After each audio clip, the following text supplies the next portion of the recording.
salarial à part que je sois pasteur. Oui. Je suis un indépendant en électricité. Un jour, on était venu dans la région parce que j'avais un marché que je devais faire les devis. On est venu visiter les chantiers avec mon responsable spirituel qui travaille avec moi aussi dans les séculiers. Et puis il y avait un homme de type européen qui lui a dit « Mais qu'en est-il dans ce que tu avais comme pensée qu'une œuvre puisse s'implanter dans la région ?» Il a dit « Voilà, j'ai toujours ça dans mon cœur, mais je recommande ça entre les mains de Dieu. » Pendant qu'il lui disait ça, moi dans mon cœur, il y avait comme une voix qui me disait « C'est toi qui vas venir faire cette œuvre ici. » Quand Dieu nous a confirmé finalement, j'ai dit bon, j'en avais marre un peu. Au départ, j'y allais, mais j'avais un pied dedans, un pied dehors.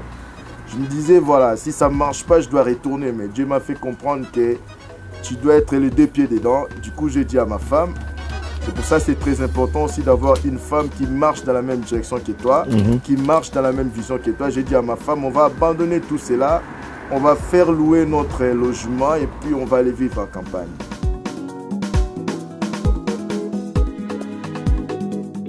Avec le temps, j'ai commencé à partager aux gens tout autour de moi la vision, mais c'était timidement que je leur partageais. C'était d'abord un désir tout simplement de se réunir avec les gens dans la présence de Dieu, mais timidement, je leur parlais quand même de la vision. Et puis pendant ces temps, une fois, j'étais parti visiter une église de la place. Et je me suis dit, bon, moi, je n'ai pas trop l'habitude quand je vais quelque part de me présenter directement que je suis un serviteur de Dieu. J'étais venu comme un frère, un simple frère qui avait voilà, besoin d'un moment de la communion fraternelle au sein d'une église. Après, en partant, le pasteur m'a appelé pour me dire que non, on m'a dit que tu es pasteur. Moi, j'ai dit oui. Il m'a dit oui, si tu peux travailler avec nous. Moi, je dis bon, moi, il n'y a pas de problème, mais il faut que tu me demandes officiellement chez mon responsable spirituel. Finalement, à un moment, il était obligé, lui, de retourner pour des raisons administratives. Il était obligé de retourner dans son pays natal, le Congo, parce qu'administrativement, il y avait des choses qui compliquaient.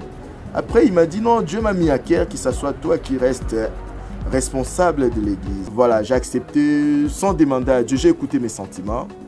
Et puis tout allait bien, ça commençait difficilement, après tout allait bien. L'église vraiment a prospéré, tout allait bien. J'étais bien aussi avec le frère serviteur qui était là, qui servait avec nous. C'est vrai, j'avais un peu du mal avec une mentalité que je ne connaissais pas trop. Mais puis c'était une bonne expérience pour moi. Après, un jour, Dieu m'a parlé quand même, tu dois arrêter ça. Mais je devais arrêter au moment où tout allait vraiment bien.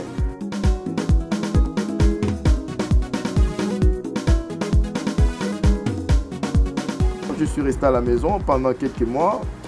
Dieu a continué à me parler, il y a eu la pression, j'ai reçu quand même une pression, il y a eu la pression jusqu'à ce que j'ai dit, voilà, je vais commencer comme c'est toi qui m'as mis à cœur, c'est toi qui m'envoie, donne-moi les moyens de commencer. On a commencé précisément le 10 janvier de cette année, dans la salle d'un hôtel, l'hôtel Océania, au centre-ville.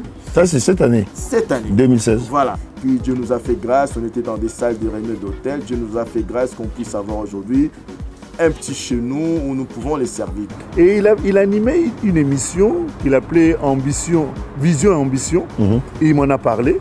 J'ai été touché par rapport à cette vision-là. Oui. Et c'est comme ça qu'on a tissé des liens. Ce que j'ai aimé chez lui, c'était son ouverture, oui, son amour pour la parole de Dieu, pour la vérité et pour le peuple de Dieu, pour le corps du Christ. Je me suis retrouvé en lui. Et c'est comme ça que mon cœur s'est attaché à lui. Et puis depuis, bon, on a gardé des très bons rapports. Finalement, j'ai pu expérimenter ce que la Bible nous dit, que celui qui perd un frère, une sœur ou un parent à cause de l'évangile, il en retrouvera des sentiments. Moi, j'ai retrouvé une grande famille ici qui m'a bien reçu, qui m'a adopté. Des fois, je fais de moi sans même repartir à la région parisienne. Je voulais un peu que tu nous dises un peu les difficultés que tu as rencontrées. C'est vrai que tu en as touché un peu. Les difficultés aussi de s'imprégner de la mentalité du coin. C'était ça les difficultés d'arriver dans une ville, essayer de voir si tu peux rencontrer quelqu'un qui te ressemble un peu. Tu vois? Mais Dieu a fait grâce par des moyens miraculeux. J'ai pu rencontrer mon collaborateur avec qui on est aujourd'hui. J'ai pu rencontrer, il m'a présenté sa famille qui est devenue ma famille. Quand on a commencé au Célèbre, naturellement, d'ailleurs quand je pense souvent sur Casarema, c'est porte ouverte, oui. Naturellement. Mais après, moi, quand je me suis mis dans le ministère, un jour Dieu m'a apparu, personnellement. Et quand Dieu m'a apparu, il m'a dit de le regarder. Je me suis levé, le ciel était un peu grisaille comme ça. Ouais. Mais c'était comme le soleil qui dissipait les nuages. Il me disait de le regarder, mais je n'arrivais pas à regarder. Parce que c'était tellement fort la lumière. Et ce qui était dans ma bouche, j'appelais Dieu le soleil de ma vie. Et quand on a commencé naturellement, on était porte ouverte.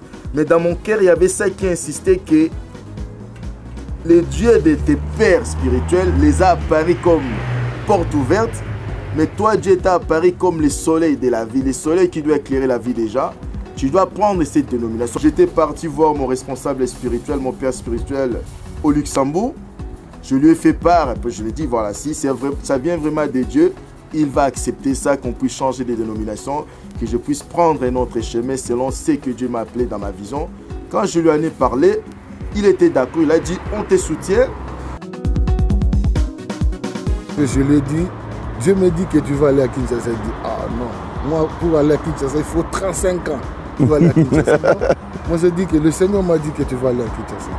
Il est parti à Kinshasa, il m'a dit, mais qu'est-ce que je veux prêcher? Parce que lorsqu'il est parti, j'ai appelé mon pasteur à Kinshasa. J'ai dit, j'envoie un frère, il faut qu'il prêche. Il dit, qu'est-ce que je veux prêcher? Moi je dis, prêche ton témoignage. Prêche ton témoignage. Et il a un puissant témoignage. Et ce témoignage, c'est lorsque tu découvres Jésus-Christ. Lorsque tu découvres réellement Jésus-Christ. C'est ça son témoignage. Aujourd'hui, quels sont les projets? Quels sont les projets? Les projets déjà que Dieu puisse réaliser avec nous. Ce qu'il nous a donné comme vision, surtout ce qu'il nous a montré plusieurs fois par rapport à l'avenir de son Église. Et Dieu va les réaliser qu'avec nous, parce que nous sommes les co-ouvriers avec Christ. Le mot de la fin est que voilà, je vais m'adresser beaucoup plus aux gens qui sentent ou qui croient ou qui prétendent avoir le ministère pour dire qu'on ne met pas la charrue avant les bœufs. Il faut être sûr d'être avec Dieu et puis il ne faut pas se contenter dans les zones de confort. Être prêt à aller là où Dieu nous appelle. L'arbre ne pousse et a une croissance que quand elle se trouve là où elle est destinée. Si on prend un palmier planté ici à Clermont-Ferrand, ça ne va pas pousser.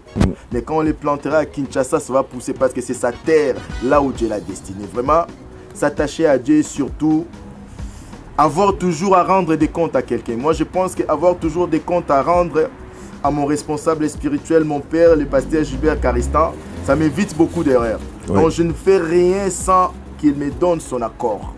Même si Dieu m'a parlé clairement, je vais toujours demander son accord, son aval. Quand il y a des fois, il me dit non aussi. Et je ne fais pas. Mais avec le temps, je trouve finalement qu'il avait raison en me disant non, ne fais pas telle chose. Le Seigneur lui a ouvert une porte, il s'y est engagé.